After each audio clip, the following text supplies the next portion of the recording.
खुलुमबाय आंनि मुङा थरेना नमिता दास आङो देग्लाय मेट्रिक आनजादाव बर' बिजोङाव फरायनानै 2023 मायथाइनि मेट्रिक आनजादखौ सेथि मासियाव उथ्रिनो हादों। आं बर' बिजोङाव फरायनानै जोबोद गोजोननाय मोनदों।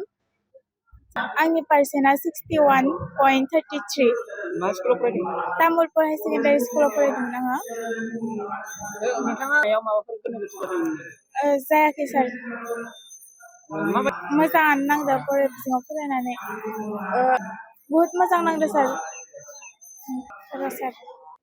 दिनै तामुलपुर जिल्ला एबसु आफादा आंखौ बर' बिजोंनिफ्राय फरायनायनि थाखाय बरायदों, ओमफ्राय आर'नाइ बाउदों, आंनि आफाखौबो आर'नाइ बाउदों। बेनि थाखाय आं जोबोद गोजोननाय मोनबाय। साबायखर बाउदों तामुलपुर हुकमारि। दायो नोङो जिहेथु मेट्रिकआव फार्स्ट डिभिजन मोननो हाबाय, मा आयदायाव फरायनो नागिरदों?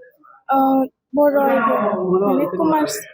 आर्टसआव हाई सेकेन्डारि तामुलपुर हाई सेकेन्डारियाव आर्टसआव। तामुलपुर हाई सेकेन्डारि स्कुलाव आर्टसआवनो लाबाय आं। गोजौ सोलोंथाइ लानो गोसो जानाय ओइचएस आनजाद उथ्रिनाय फरायसाफोरनि थाखाय गोजोनथाव खौरां। जारागुरिनि गबिन्द बसुमतारी कलेजाव BSc सेमेस्टारनि थाखाय फरायसाफोरनि मुं थिसननाया सोलिगासिनो। 2024-25 सोलोंथाइ बोसोरनि थाखाय BSc सेमेस्टारनि मुं थिसननाया सोलिगासिनो दं गबिन्द बसुमतारी कलेजाव।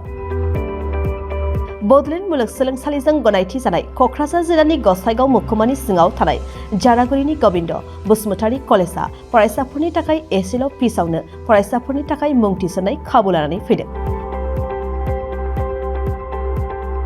गिबि मुं थिसनगोन 100 फरायसाफोरनि थाखाय माखासे स्पेशल अफारजों लोगोसे गुबुन गुबुन रोखोमनि बेसेन होनाङै क्लासफोर जेरै spoken English, self defence, computer कर्सनि खाबुजों लोगोसे फरायसाफोरनि कलेजाव थांलाय फैलायनि थाखाय बेसेन होनाङै बास सिबिथायनि खाबु होनाय जायो। गबिन्द बसुमतारी कलेजआ फरायसाफोरा गावनि गोसो बायदियै साबजेक्टफोरखौ सायख'नानै लानो हागोन। लोगोसे गोबां थाखोनि बिजाबजों बुंफबनाय बिजाब बाख्रिनि खाबुखौबो फरायसाफोरा मोननो हागोन आरो बे खेबनिफ्राय गसाइगाव फरायसालिमानि सिङाव फरायसाफोरा गावनिनो आंगो गबिन्द बसुमतारी फरायसालिमायावनो आनजाद मिरु एबा आनजाद होनो हागोन।